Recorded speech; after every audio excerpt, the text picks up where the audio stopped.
Hi friends, welcome to Sriranga's kitchen. இன்றைக்கி நம்ம கிச்சனில் ஒரு ஹெல்த்தியான நாட்டுக்கோழி சூப் ரெசிபி தான் பார்க்க போகிறோம். வாங்க பார்க்கலாம். இது பண்ணுறதுக்கு ஒரு பேனில் 2 டேபிள் ஸ்பூன் எண்ணெய் விட்டுருக்கேன். எண்ணெய் நல்லா சூடானதும் 1 டேபிள் ஸ்பூன் வர கொத்தமல்லி, 1 டேபிள் ஸ்பூன் மிளகு, 1 டேபிள் ஸ்பூன் சீரகம், 1 கொத்து கருவேப்பிலை, கூடவே பூண்டையும் இஞ்சியும் தோலை சீவிட்டு எடுத்துருக்கேன். இப்போ இதையும் சேர்த்து விட்டுக்கலாம். நீங்கள் எவ்வளோ சிக்கன் எடுக்கிறீங்களோ அந்த அளவு எடுத்துக்கோங்க. இப்போ இது கூட 10-15 சின்ன வெங்காயத்தை தோல் உரித்து முழுசாக சேர்த்து விட்டுட்டு இது எல்லாத்தையுமே வதக்கி விட்டுடலாம்.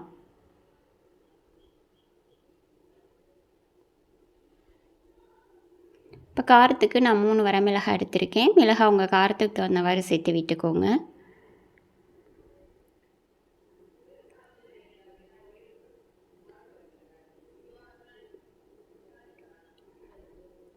இப்போ பாருங்கள், நல்லா வதங்கி வந்திருக்கு. இந்த அளவுக்கு நல்லா வதக்கி விட்டுட்டு இதை நல்லா ஆற வச்சு எடுத்துக்கலாம். இது இருக்கட்டும்.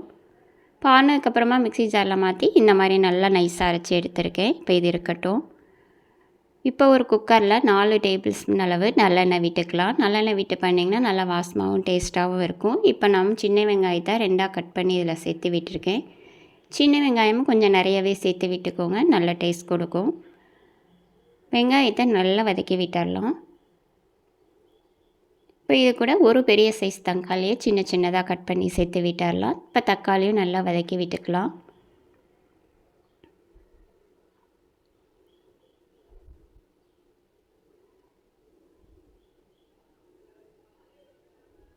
இப்போ 1/4 டேபிள் ஸ்பூன் மஞ்சள் தூளை பச்சை வாசனை போகிற அளவு நல்லா வதக்கி விட்டுடலாம்.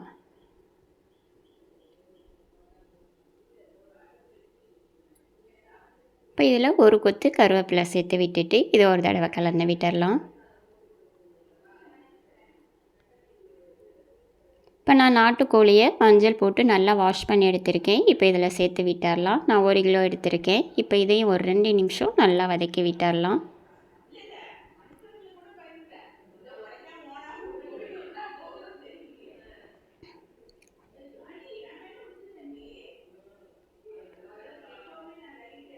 இப்போ இதில் தேவையான அளவு உப்பு சேர்த்து விட்டுடலாம். இப்போ இதை 1 நிமிஷம் நல்லா வதக்கி விட்டுடலாம்.